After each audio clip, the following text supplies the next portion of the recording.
ছবি তোল। মজার ব্যাপার হলো ফ্যান আছে, কিন্তু ফ্যান চালানো হবে না। আমরা পুরোনো দিনের নিয়ম অনুসরণ করে জামাই ষষ্ঠী হচ্ছে।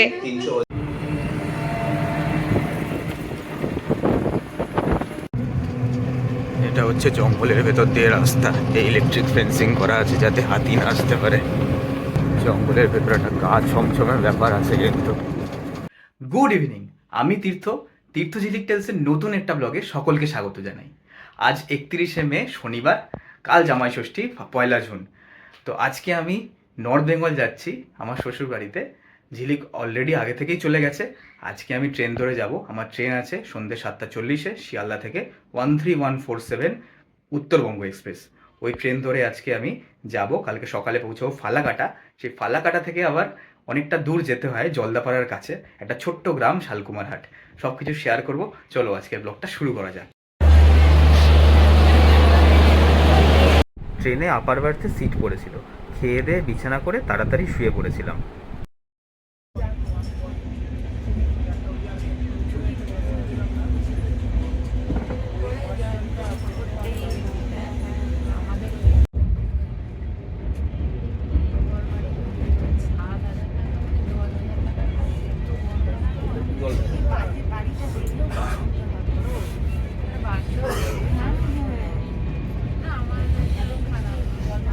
ছশো 60 কিলোমিটার পথ অতিক্রম করে নেমে গেছি ফাইনালি ফালাকাটায়।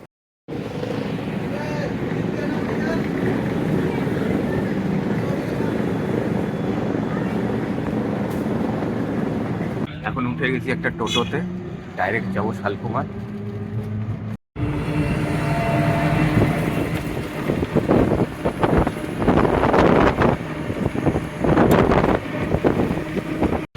এই হচ্ছে ফালাকাটা টাউন, মেন শহর ফালাকাটা।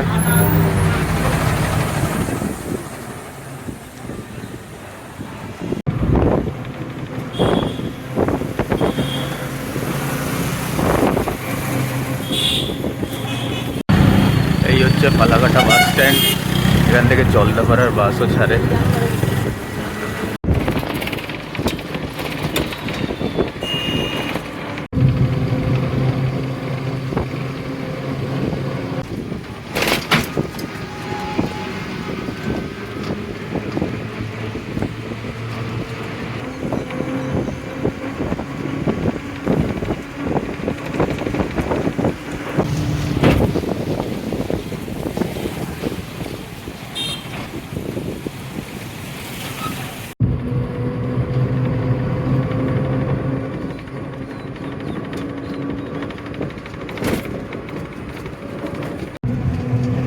এটা হচ্ছে জঙ্গলের ভেতর দিয়ে রাস্তা, এই ইলেকট্রিক ফেন্সিং করা আছে যাতে হাতি না আসতে পারে।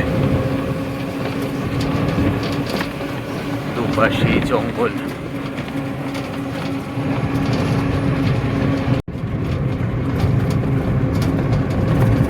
জঙ্গলের ভেতরে একটা গা ছমছমের ব্যাপার আছে কিন্তু। এটা হচ্ছে শর্টকাট জঙ্গলের ভেতর দিয়ে।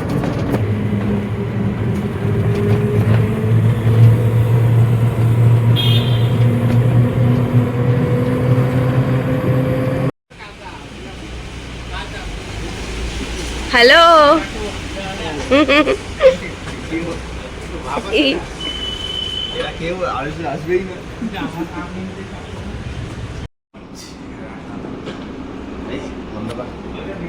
আর এগুলো দিতে হবে তো জামাই ষষ্ঠী স্পেশাল ব্লগে।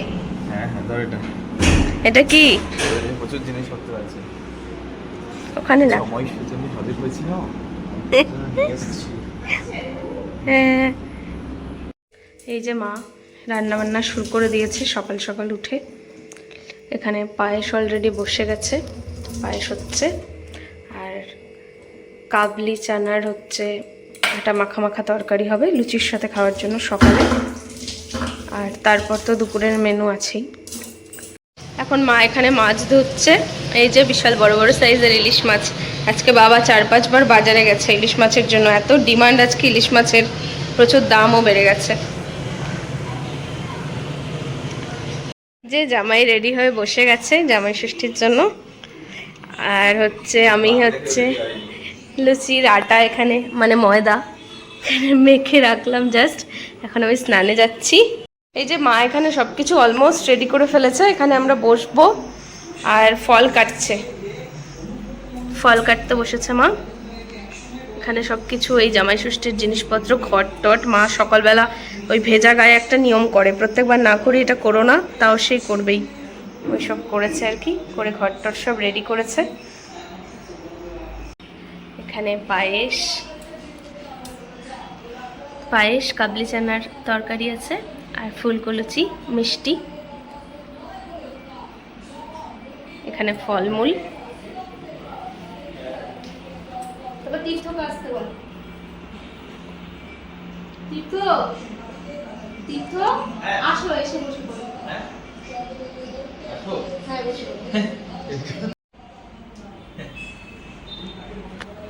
আমাকে বসতে হবে পাশে এখন।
বললাম ভিডিও ফটো একসাথে কি করে নেবো? তোর ফোনে তাহলে ফটো নে। ওইভাবে নেওয়া যায় নাকি দুই হাত দিয়ে?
আমার নিয়ম চলছে আর জামাই বসে অপেক্ষা করছে যে কখন খাওয়াটা শুরু হবে না।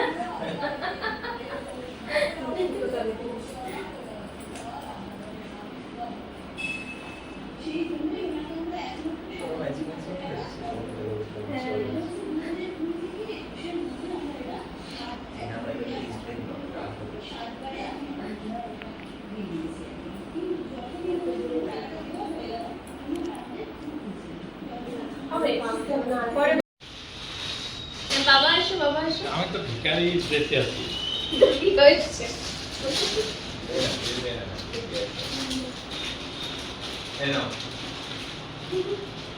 আমাদের ঘরে প্লাস্টিক পাইনি। আর বলুনটাও নিয়ে নাও একবারে।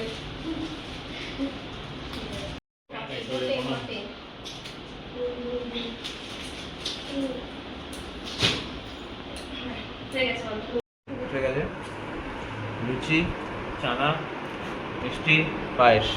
আর ফলও আছে। আমার ফলে ইন্টারেস্ট নেই, লুচি সবার। লুচিগুলো আজকে আমি বানিয়েছি। সবসময় বলে আমি নাকি ফোলা ফোলা লুচি বানাতে পারি না। ফোলা লুচি হয়েছে না আজকে? এটা বলে আছে, এটা চ্যাপ্টার। সবগুলোই ফোলা, অনেকক্ষণ আগে, তাই এরম হয়ে গেছে নিয়ম করতে করতে। কি সুন্দর ফোলা ফোলা লুচি বানিয়েছি আমি। এই যে মার রান্না চলছে এখন, ডাল হচ্ছে। আর কি হচ্ছে মা? Wow, mutton. মাছ হয়ে গেছে, চাটনি হয়ে গেছে, মাটনটা দেখে তো আমার মনে হচ্ছে এখনই খেয়ে নি। দাও একটা বাটি করে দাও। আমার জামাই আবার তরকারি পছন্দ করে না, শাকসবজি খায় না, শুধু মাছ মাংস। এই জন্য বাটা করেছি একটু, পটল ভাজা আর পটলের শসাটা রেখেছি, আর ডাল, মাংস আর ইলিশ মাছ, চাটনি, দই, মিষ্টি। পাঁপড় তো খায় তাই না? হ্যাঁ, পাঁপড় খায়। পাঁপড় দিয়ে দিই। এই যে পটল ভাজা হবে, পটল কেটে রেখেছে এখানে। আর এখন গিয়ে দেখি জামাই কি করছে।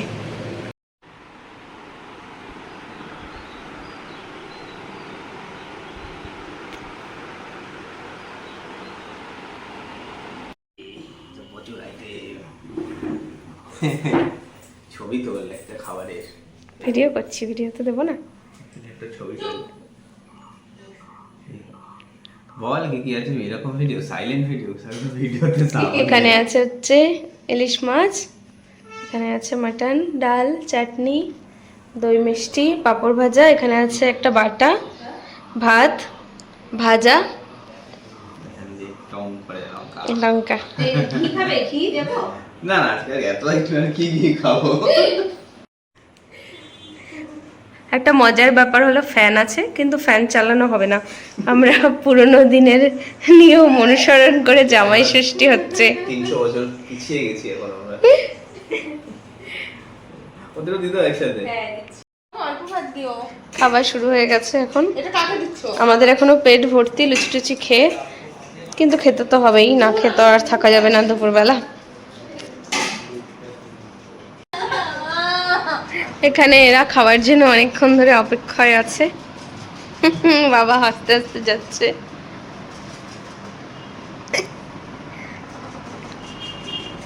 Good evening. দুপুরবেলার প্রচণ্ড খাওয়া দাওয়ার পর এখন আমরা হাঁটতে বেরিয়েছি ক্যালোরি ঝরানোর জন্য। টিম বেরোচ্ছে। এই রাস্তাটা সোজা চলে যাচ্ছে, এই সোজাই এখান থেকে জলদাপাড়া, খুবই কাছে। টোটোতে গেলে 10-15 মিনিট লাগে। এখন আমরা সেই রাস্তায় হাঁটতে বেরিয়েছি। প্রায় 2-3 কিলোমিটার হেঁটে ফেললাম আমরা। এখানে হাঁটার মজা আছে, কলকাতায় কি হাঁটতে পারি না, এত গাড়ি ঘোড়া। তো এখানে একদম ফাঁকা রাস্তা, খুব ভালো লাগছে। চারদিকে সবুজ আর সবুজ, আমরা হেঁটে যাচ্ছি ফাঁকা রাস্তায়। এখানে আসলে তাই আমি 5-6 দিনের নিচে আসি না, ছুটি পেলে বেশ ভালো লাগে। প্রাণ ভরে অক্সিজেন নিয়ে কলকাতা চলে যাও। আর এই হলো আমাদের এখানকার ভীষণ জাগ্রত একটা কালী মন্দির। মানে অনেক বছরের পুরনো জমিদারদের, তখন কারজি জমিদার ছিল, ওদের স্বপ্নে পাওয়া মায়ের মন্দির এটা। মানে এখানে এখনও অবধি এত পশু বলি হয়, রাত থেকে শুরু হয় পুজোর পর থেকে, পরদিন সকাল মানে দুপুর 12টা 12:30 পর্যন্ত চলে। এইখানটা হয় নাকি? হ্যাঁ, ওই মন্দিরের সামনেটায়। আর ওখানে মঞ্চ, ওখানে যাত্রাপালা হয়। আর এইটা পুরোটা ক্ষেত, এখানে মেলা হয়। এগুলো? হ্যাঁ, এখানে পুরোটা মেলা হয়।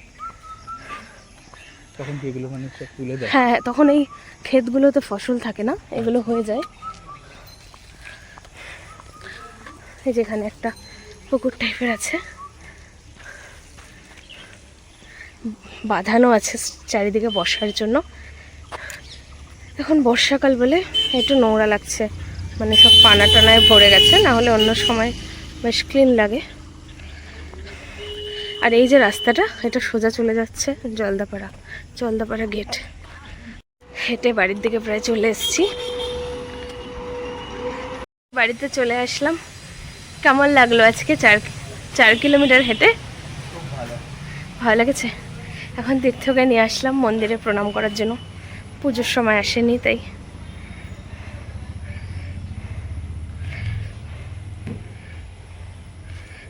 আজকে জামাই ষষ্ঠীর খাওয়া দাওয়ার যে একটা মেইন আকর্ষণ ছিল হোমমেড ম্যাঙ্গো আইসক্রিম, ওটাই তখন তাড়াহুড়ার চক্করে মিস হয়ে গেছিলো। এটা হচ্ছে দোকান মেড, কিন্তু ভেতরটা হচ্ছে হোমমেড। পুরো বড় হয়ে গেছে। এখন তাই শাশুড়ি জামাই গল্প করতে করতে হোমমেড ম্যাঙ্গো আইসক্রিম খাবে। গলাতে হবে, পুরো একদম আগলা ইট হয়ে গেছে। কাউকে মারলে মাথা ফাটবে। আমটা একটু হালকা